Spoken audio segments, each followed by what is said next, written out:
Result পাওয়ার পর পোলাপান সবচেয়ে বড় ভুল একটা করে ফেলছে অলরেডি। সেই ভুলটা কি জানো? আমারে কেউ এখন পর্যন্ত মিষ্টি দেয় নাই। Congratulations SSC 26 batch. আশা করি তোমরা সবাই অনেক, অনেক খুশি আছো। সো তোমাদের রেজাল্টের মেসেজগুলা দেখে আজকে না আমারও অনেক খুশি লাগতেছে। সো এই খুশির মাঝে আমি ছোট্ট একটা গাইডলাইন দিব। বড় ভাই হিসেবে তো এতটুকু আমার শেয়ার করাটা দরকার। সেটা হচ্ছে রেজাল্টের পরপর যেই ভুলগুলা তুমি অবশ্যই করবা না। বাট তার আগে একটু কথা বলি ভাই। ভুল-টুল পরে কইরো। ওগুলার একটু টাইম আছে। আমি আছি না। ওসব নিয়ে প্যারা নাই। তোমাদেরকে সকল গাইডলাইন আমি দিয়ে দিব। বাট মেইন কথা হচ্ছে আশা করি তোমরা সবাই অনেক, অনেক খুশি।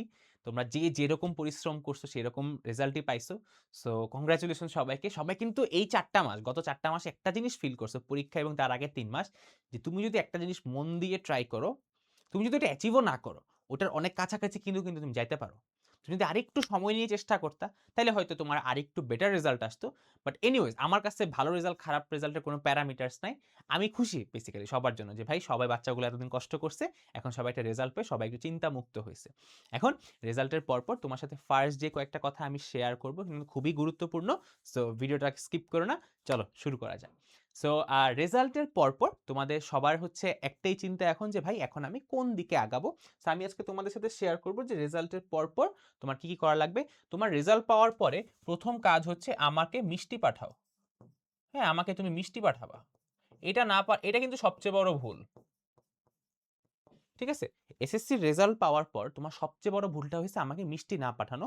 তোমাকে ভিডিও শুরুতেও বলছি, আমাকে কিন্তু মিষ্টি পাঠাইতে হবে। ওকে? এটার পরে হচ্ছে তোমার মেইন কাজ। কথা হচ্ছে তোমার টোটাল মার্কস কত এটা একটু এটা দেখা শুরু করো। টোটাল মার্ক কত আসছে? ওকে?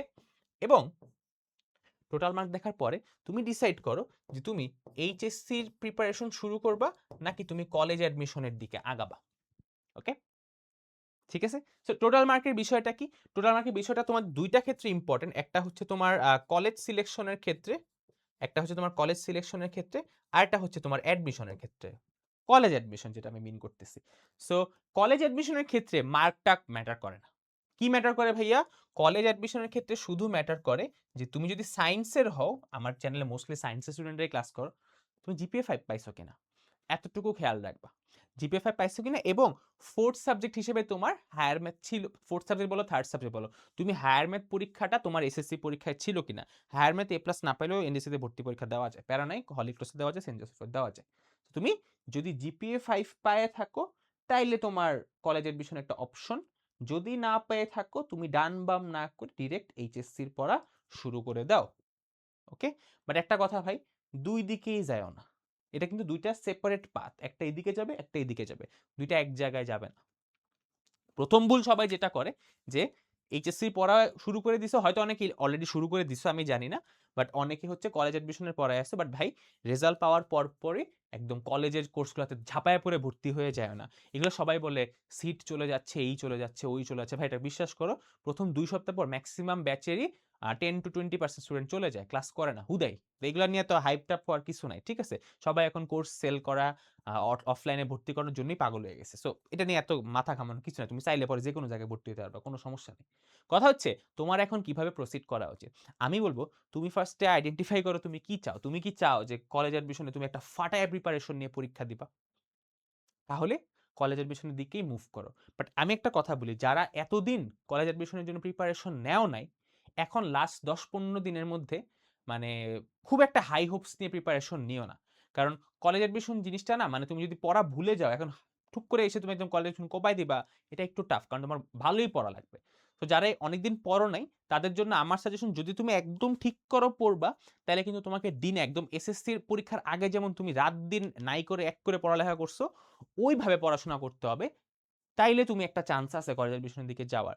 বাট তোমার যদি জিপিএ 5 না এসে থাকে, অথবা জিপিএ 5 আসছে কিন্তু তোমার আবার এসএসসির পড়াগুলার প্রতি তোমার একটা বিতৃষ্ণা চলে আসছে যে না ভাই আমি আর ওদিকে যেতে পারবো না, বা আমি এই প্রেশারটা নিতে পারবো না, বা তুমি নিজের উপর কনফিডেন্ট না, তাহলে ভাই তুমি সুন্দর করে এইচএসসির পড়াগুলা স্টার্ট করে দাও।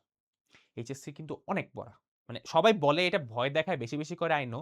বাট পড়া উচিত। পড়া স্টার্ট করা উচিত তোমার। কারণ এইচএসসি সিলেবাসটা কিন্তু খুবই বড় এবং কলেজ একবার শুরু হয়ে গেলে এই পরীক্ষা, ওই পরীক্ষা, এখানে যাবো, এই করব, সেই করব, এই হ্যান-ত্যান হাবিজাবি করতে, করতে অনেক টাইম নষ্ট হয়ে যায়। তো আমি তোমাকে বলব যে এখনই তুমি ঠান্ডা মাথায় সিলেক্ট করো যে ভাই আমি কি কলেজ অ্যাডমিশনের দিকে আগাবো নাকি আমি এইচএসসি সিলেবাসের দিকে আগাবো, and that depends completely on your result. তোমার রেজাল্টের কি অবস্থা হয়েছে, সো একটু কমেন্ট করে জানাই দিও কার রেজাল্টের কি অবস্থা হয়েছে না হয়েছে। আমিও খুব এক্সাইটেড, তোমাদের অনেকের রেজাল্ট আমাকে জানাইছো, অনেকে জানাও নেই। ভাই সমস্যা নেই, আমি খুশি তোমাদের জন্য। সবাই আসলে তোমার বাপ মাও যতই হার্শ হোক, বাট সবাই আলটিমেটলি তোমার জন্য কিন্তু অনেক খুশি, কারণ তুমি চেষ্টা করছো, তাই না? সো এইটাই। সো এখন একটু এনজয় করো 2-1 দিন, বাট একটু সাথে চিন্তাও করে রাখো যে তুমি নেক্সট কি করবা। তোমার রেজাল্টের উপর থেকে তুমি ঠিক করো যে তুমি কলেজ এডমিশনের দিকে যাবা নাকি তুমি এইচএসসি পড়া শুরু করবা। এখন আমি একটু আসি কলেজ এডমিশনের বিষয়টা নিয়ে। কলেজ এডমিশন কিন্তু সবার জন্য না। আর গণহারে আইসা ঢাকায় ঢুকে ভাই ঢাকায় যাবো এই করবো, এটা উচিত না আসলে। কলেজ এডমিশনে কিছু হার্শ রিয়েলিটি আমি তোমাকে বলি। প্রথম কথা, তুমি যদি ধরো কলেজ এডমিশনে চান্স পাও, এরপরের বিষয়টা হচ্ছে তোমাকে ঢাকায় শিফট করতে হবে। তোমাকে ঢাকাতে শিফট করতে হবে ভাই। ঢাকাতে আইসা একদম তুমি তুমি তো ছোট মানুষ, এত বড় তো না, তুমি জাস্ট কলেজে উঠছো। ঢাকাতে আইসে একটা মেসের মধ্যে থাকা লাগবে, খাওয়া দাওয়ার অবস্থা আমি জানি ভাই। আমার কলেজে আমার আমার এনডিসির ফ্রেন্ডরা মেসের খাওয়া দাওয়া খাইতো, আমি খাইছিলাম। মানে চলে, মানে সারভাইভ করতে পারবে এরকম আরকি, বুঝছো? দেন সারা জীবন তুমি বাসায় মা-বাবা, ভাই-বোনের সাথে থাকছো। হঠাৎ করে এখানে এসে কয়েকটা বন্ধু-বান্ধবের সাথে থাকা স্টার্ট করবা। সো এখানে একটু নিজেকে কন্ট্রোল করা টাফ, কারণ ফ্রিডম অনেক বেশি। দেন এগেইন এইচএসসি লাইফটা খুবই শর্ট। সো এত শর্ট একটা টাইম, এত মানে ভালোই একটা প্রেশার আছে। সো নিজেকে ঠিক রাখা এটা একটু টাফ। সো এদিক থেকে তুমি মেন্টালি চিন্তা করো যে তুমি ঢাকা শহরে আইসে তুমি এগুলা কোপ আপ করতে পারবা কিনা। অ্যান্ড তার চেয়ে বড় কথা হচ্ছে একটা ফাইন্যান্সিয়াল ব্যাপার আছে এখানে। তোমার সব মিলায় আমাদের টাইমে থাকতে 10,000 to 12,000 টাকা খরচ হয়ে যাবে। এখন যদি তুমি ভালো মতো থাকতে চাও, তোমার আই থিঙ্ক 15 to 20 এরকম একটা 15 অ্যাটলিস্ট রাখতে হবে ভাই। 15টা যা নিচে থাকতে পারলে তুমি কষ্ট হয়ে যাবে থাকতে। অ্যাটলিস্ট 15K প্লাসের বাজেট তোমার বাসা থেকে প্রতি মাস নিতে হবে।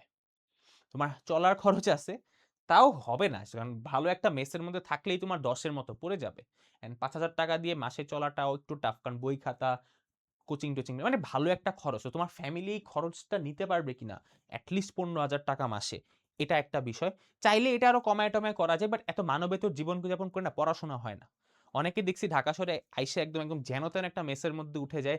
গরম, মশা, ইঁদুর, মানে বিশ্রী একটা অবস্থা। বাথরুমের অবস্থা খারাপ।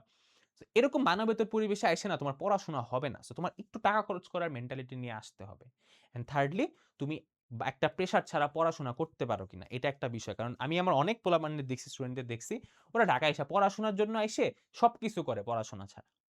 সো এই বাস্তবতাগুলা তুমি একটু চিন্তা করো। এখনো টাইম আছে। সো তুমি একটু চিন্তা করো ১-২ দিনের মধ্যে যে আসলে আমি এগুলা করতে পারবো কিনা। এগুলা চিন্তা করেই কলেজ অ্যাডমিশনের দিকে আসো। অ্যান্ড অলসো তোমার প্রবলেম সলভিং এবিলিটি কি বলে? এবিলিটি থাকতে হবে। হ্যাঁ? কেন? কারণ তুমি যদি ধুপধাপ আইসা মনে করো ভাই আমি কলেজ অ্যাডমিশন ফাটায় দিব, এটা হয় না। ভালো রকম একটা পড়াশোনা করতে হবে। সো নেক্সট ডে আমি ভিডিওতে দেখাবো তোমার কোন স্ট্র্যাটেজি নেওয়া উচিত কলেজ অ্যাডমিশনে পড়ার জন্য, কি পড়া উচিত, কিভাবে পড়া উচিত, সবকিছু নিয়ে একটা ভিডিও থাকবে।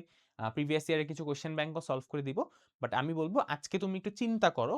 আজকে টাইম আছে, যে রাতে বহুত টাইম আছে। তুমি একটু চিন্তা করো, দরকার হলে মা-বাবার সাথে কথা বলো যে তুমি কলেজ অ্যাডমিশনের দিকে যাবা নাকি তুমি এইচএসসির পড়া স্টার্ট করবা। ভার্সিটিতে উঠে আল্টিমেটলি সবারই বাসা ছাড়তে হবে। তোমার বাসার পাশের ভার্সিটি তুমি ভর্তি হবা না, এটাই স্বাভাবিক। আনলেস তুমি ঢাকা ওর বিভাগীয় শহরগুলোতে থাকো, রাজশাহী, চিটাগং, ওখানে ভার্সিটিগুলোতে ভর্তি হইছো। ওকে? সো মাথা ঠান্ডা করো। ২ বছর পর এমনিও বাসা ছাড়া লাগবে।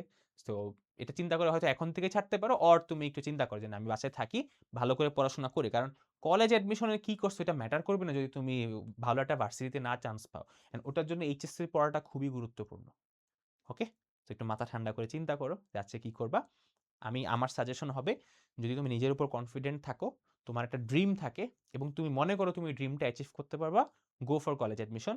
বাট তোমার ড্রিম আছে, বাট তোমার অত একটা এখন বডিতে দিচ্ছে না, বা তুমি ওই পরিশ্রমটার জন্য নিজেকে কমিট করতে পারতেছো না, তাইলে কলেজ অ্যাডমিশন দিকে যাও না, এইচএসসি পড়া শুরু করে দাও। আল্লাহ হাফেজ। আসসালামু আলাইকুম।